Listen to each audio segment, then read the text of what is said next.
Hello and welcome to the CX Files podcast for the 20th of October 2022. My name is Mark Hillary and I'm right here in Sao Paulo, Brazil. Hey Mark, I'm Peter Ryan back in Montreal after some great travel over to the Philippines in the last couple of weeks. Great to be back online, great to be back on the pod, and we have got an amazing guest today, somebody who truly needs no introduction, but I'll let you introduce her anyway. Well, I'm really interested to see that you've just come back from the Philippines, and of course the listeners can't see this, but you're wearing a big North Face jacket, so I can see you're definitely back in Canada. Yeah, some things never change, and Canada's climate in October is one of them. We're definitely starting to feel the rosiness in the cheeks, shall we say. Excellent. Okay, so let's go to introduce our guest. We're talking this week with Leigh Hopwood, who's the Chief Executive of the Call Center Management Association, the CCMA. Leigh's based in London and across the UK and Europe. Everybody knows the CCMA for many of their training programs, their advocacy, and it's essentially they talk about the industry and they try to build respect for the industry and create a framework around best practice within the contact center industry. We talked specifically because I saw Leigh wrote an article in Intelligence Sourcing. There was a special report that John Yarlett's magazine put out that was about like the future of work and future of contact centers. And Leigh wrote an article in there talking about we need more training for the industry to thrive. And so I called her up to talk about this, and really the point there was, how do we really create genuine opportunities and careers out of people's jobs in contact centers? So I'm sure that you've seen some of this before yourself, Peter. Yeah, Mark, what I can tell you is that this topic is becoming very much a focal point for the industry right now. The concept about trying to bring in good people who are going to stay around the CX industry and really forge a career is something that we're hearing a lot of discussion around. In fact, in the presentation I did in the Philippines about 2 weeks ago, that was really the topic that I was trying to touch on. The idea that the recruitment, the profile that we were looking for as an industry, the ways that we were looking to recruit back not even 10, 15 years ago has completely changed. It's transformed. And those organizations that don't take a more career-focused approach are going to be the ones that are going to suffer. Those that forge individual career paths over the course of a new recruit's lifetime in the workforce is going to benefit, because they're going to be able to not only, I think, find great people, but gain a reputation as an organization that's able to help different individuals from different backgrounds come up with some type of a career path and make them want to stay in the CX industry. I'm going to be blunt with you. This is not going to be easy for a lot of organizations to get their heads around. But the reality is, if they don't start trying, if they don't make the initiative now, it's going to be infinitely more difficult a few years down the road when recruitment and retention is going to be even more of a challenge. Yeah, and we're seeing in this kind of post-COVID environment that anybody that's got really good skills is in high demand. So, it just makes sense to build career paths for people. I think that what's really changing, and what Leigh talked about in the interview a lot, is that we've seen this traditionally as a kind of contact center pyramid, where you've got the agents, they can get promoted to be a team leader, the team leader can get promoted to be a manager. So it's always been about progression within the contact center. And yet now we're seeing many more diverse career paths where, your experience of serving customers is really attractive to the marketing team or the sales team or the technology team that are trying to build the chatbots that the customers are interacting with. So we're seeing a real multiplication of opportunities. It very much so. And, it's interesting because the first time that you and I had this topic on the podcast was about a year ago, when I had the opportunity of interviewing Tiana Dimitrovic from Contact Service in Serbia. And we talked a little bit about Tiana's progression from the agent all the way through to becoming managing director. But something that we touched on in that discussion was the fact that it doesn't necessarily have to be that straightforward or that linear. It can be very much branching off into a commercial element, into an operational element, into a human resource element as well. There's all sorts of different paths that you can take in in terms of starting a role as an agent and then moving forward in the direction that you want to go. And that's something that I think that we've gotten out over the course of the past 12 months or so since we've been talking about this on the pod and having various individuals on. And Leigh's feedback is going to be so invaluable for those organizations as we go into 2023 that are looking for some type of an idea or some type of a blueprint about how they can proceed in this regard. Well, we've certainly got some advice here from the CCMA, and Leigh actually goes into detail on, what are the first steps you can take if you want to build a training program and actually look at building a more diverse workforce. So let's go straight to the interview with Leigh Hopwood from the CCMA.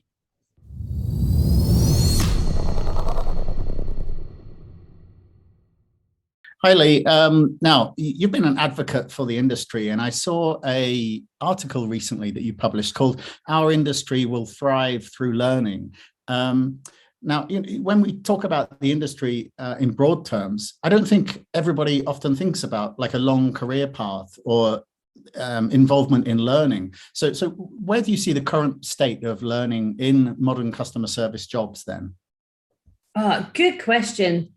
So we hear through many of the members that we talk to, I hear through Career Talk that people come into the industry and they get their first job on the phones, they cut their teeth, and then they develop their career through becoming a team manager, contact center manager, going sideways into complaints, into they might even pop into data analysis. People are getting a lot of different experiences within the contact center.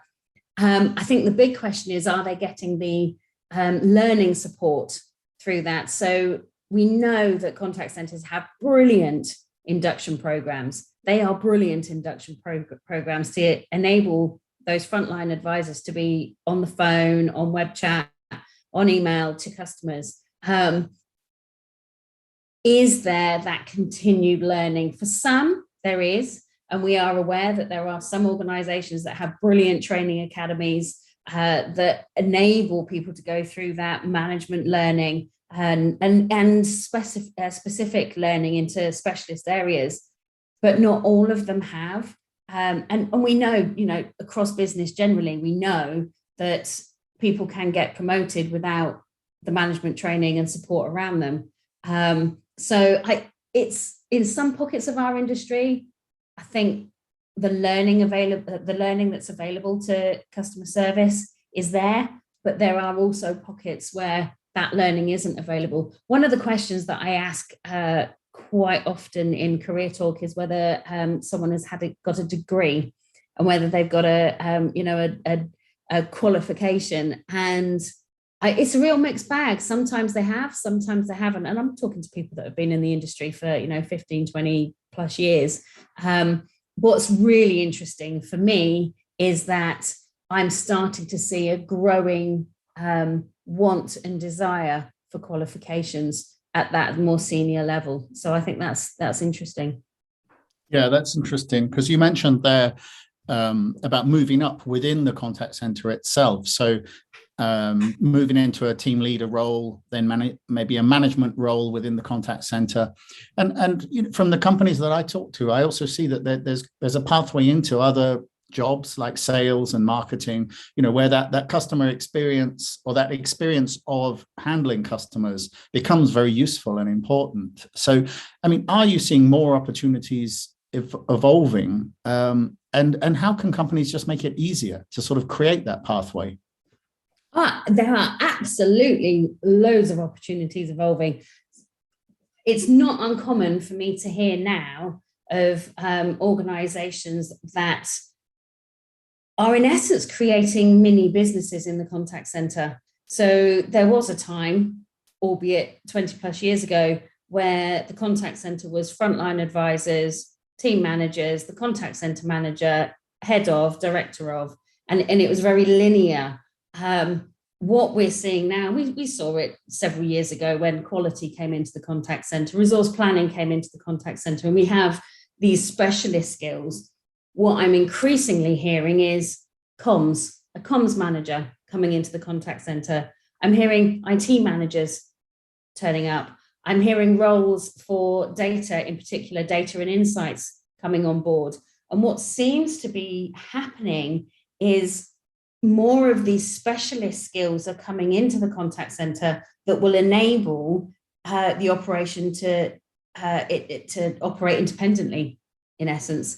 That I find fascinating, but that's not just where the careers stop.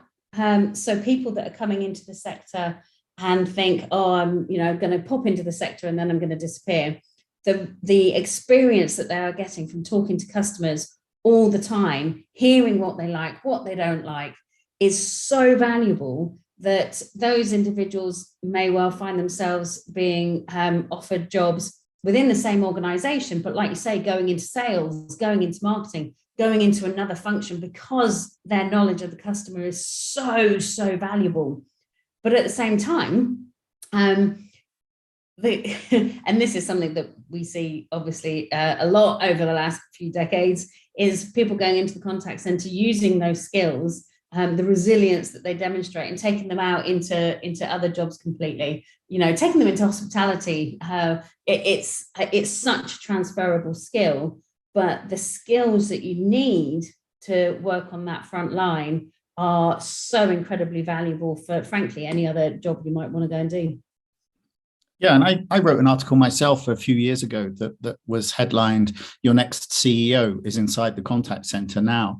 And, and the point there was that when we look at executives and managers, we often value their sort of training or experience in areas like finance, or traditional management training, the MBA degree, all of this kind of stuff.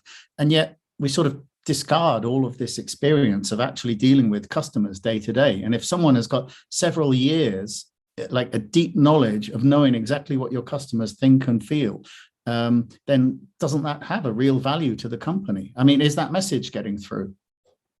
I'm not sure it's getting through 100% just yet. What we did see during the pandemic was the CEO spending time listening to calls, listening to customers, spending time in the contact center. That's something that was reported a lot from our members, something that we hadn't really seen before. So we definitely saw the contact center being elevated within the organization. I think we've got a job now to make sure that we stay there. But I love that your next CEO is inside the contact center. Absolutely. When you think about what the contact center goes through, from the absolute listening to customers, getting to know customers, knowing customers inside out, but having to deal with customers, we're fickle, us customers, and being able to deal with that, and the empathy that you have to show within that, the people management skills that you have to have when you're in a leadership role in the space, in the operation, is so important. But then you build into that those strategic leaders, that they are far more across the business, because they have to understand how the tech works. They have to understand how their budgets work. They have to understand how they're going to sell their operation to the rest of the business, that actually their knowledge and the competencies that they're building absolutely put them front and center for the CEO role. It's not that long ago, I'll say 5 years ago, that I was involved in a debate in the Houses of Parliament around where does the next CEO come from? And at that point, it was, are they from finance or are they from marketing? And I was very much, well, no, finance, that they've got the wrong end of the stick these days. That, brilliant as they are, actually the finance team should not be leading on where a business is going. They absolutely need to be helping and supporting and advising and providing insights, but not leading. For me, it was the marketer should be leading, because they've got and the reason being is because they've got their finger on the pulse. They know what's going on across the markets and across customers. Where in the last 2.5 years I've been much more heavily involved in contact centers than I was previously. For me, I've just tuned that in more, in that the customer satisfaction service, everything we do in the contact center for me is a segment, if you like, of marketing. And so just fine tuning it down to, do you know what? It's someone from within this space is where the next CEO should come from. So I'm in agreement with your article. Okay, that's excellent. Well, and then it's something I've also been thinking about a lot is the role of technology. When you look at the customer interface now, brands talking about how they interact with their customers. I mean, there's so much stuff today about using big data analytics, personalization, knowing exactly what the customer likes and dislikes. And we see AI being used inside the contact center and for customer interfaces like, intelligent chatbots and stuff. We're now looking at service inside the metaverse. So that means we're bringing in augmented reality, virtual reality. I mean, there's all this stuff that is changing the way that customers engage with brands. But yet, of course, just because you've had some experience of dealing with customers, you're probably not going to be able to code AI, but you might see it around you and actually take a great interest in how this is working. So, I mean, is there a need to create some sort of formal training pathways into this whole tech space as well? Yeah, there is. I think what we need to recognize within that is the skills of the technology skills you need to be able to create brilliant chatbots, to be able to implement AI, augmented reality. The skills you need to implement those are highly technical and are very different to the kind of skills that you might have to understand customers. They are distinctly quite different. What I think needs to happen is those that are working in the tech space need to have a better understanding of what customers want and need, and a better operational understanding of great customer journeys, etc. At the same time, so a better understanding, I don't need to know it inside out, but a better understanding and appreciation of those things, and should therefore be working much more closely with those that are in the contact center. And one of the things that I called out recently was, if you are looking at your technology, you're looking to implement a chatbot, or you've implemented a chatbot and it isn't going quite as well as you thought. My question is, has it been designed for the customer, or has a tech person designed it? And so, yes, I think there is some learning, to be had by customer service folk that need to better understand IT, but so that they can better inform that design process. But at the same time, I think tech folk need to have that greater appreciation of that customer journey. And I think if we can bring those two things together, and this is why we're seeing IT roles appearing in the contact center. If we can bring those things together, then the application of that technology will be far better suited for that customer experience or the employee experience, because it's being designed better. And that, for me, is where I think there is a step change needed in the coming months and years. Yeah, and I think a great example of that is, a few years back, you'd have chatbots that said, "Ask me anything." Like, there's an assumption that you can have a normal, natural conversation with it, and you're almost always going to disappoint the customer when you do that.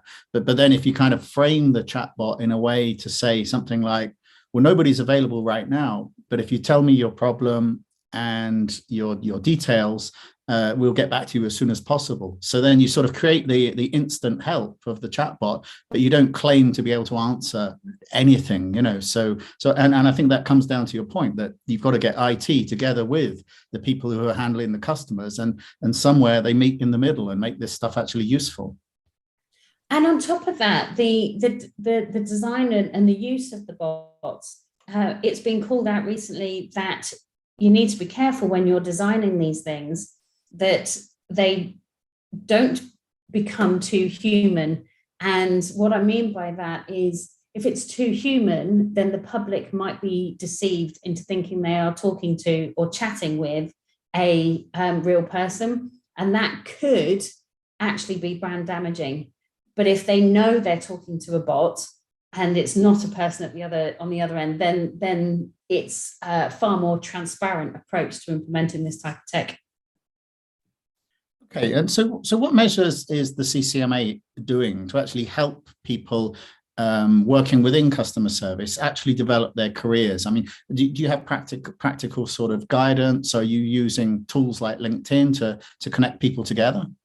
Oh, do you know what? That's almost the heart of everything we do. Is we're here to help contact center professionals be successful and deliver business success. So as our base purpose in life, all of the networking events that we're doing, so that we are helping to connect people, all the events that we do to support people's learning, whether that's our Connect events, whether that's the online seminars, all there to help people better understand some of the tools and the techniques and the best practice approaches that are available.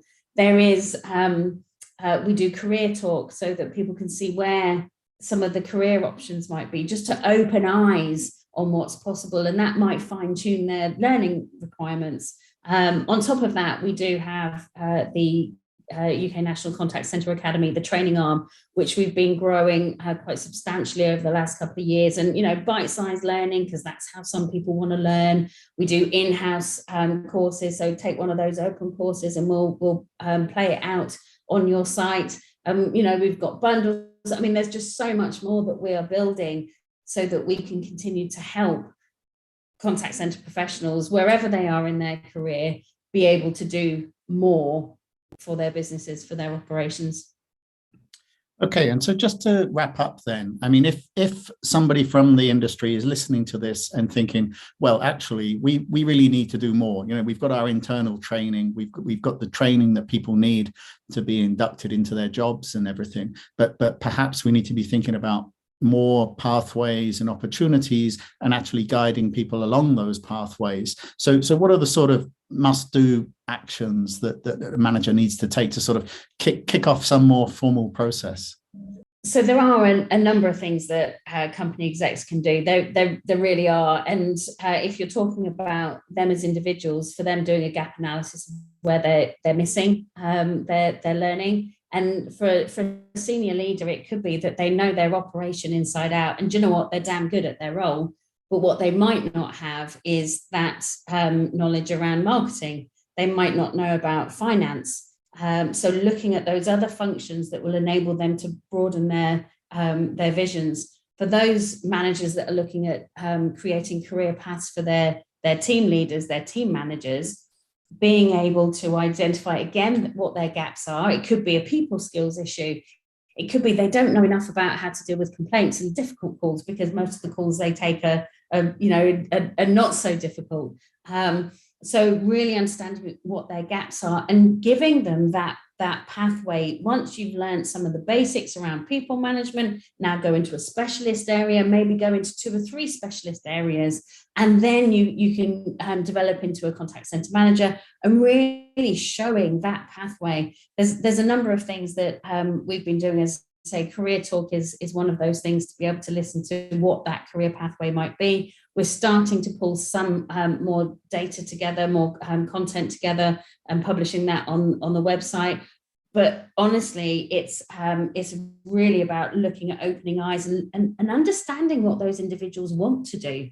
So you might have frontline advisors that say, do you know what, I just want to stay here. I love my job. I love talking to customers all day, every day. Leave me where I am and I'll carry on. But there'll be others that if you don't move them on after 9 months, they're already thinking, right, where am I going to go next? So being able to spot those that want to move and those that don't. But coming back to the senior leaders, I think they're really opening their eyes to other functions outside of the contact center. I think is an important part of their own development. All right, that's great. Fantastically. Thank you very much. And we'll put some contact details and links in the show notes to the CCMA and all the work that you're doing. Okay. That's fantastic. Thank you so much for talking to me today, Mark.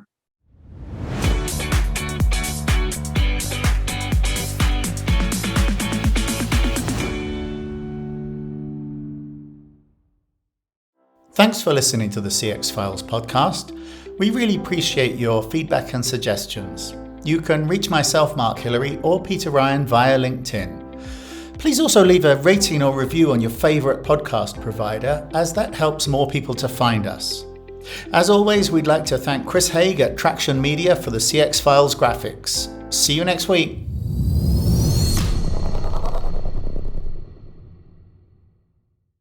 Fantastic. Great.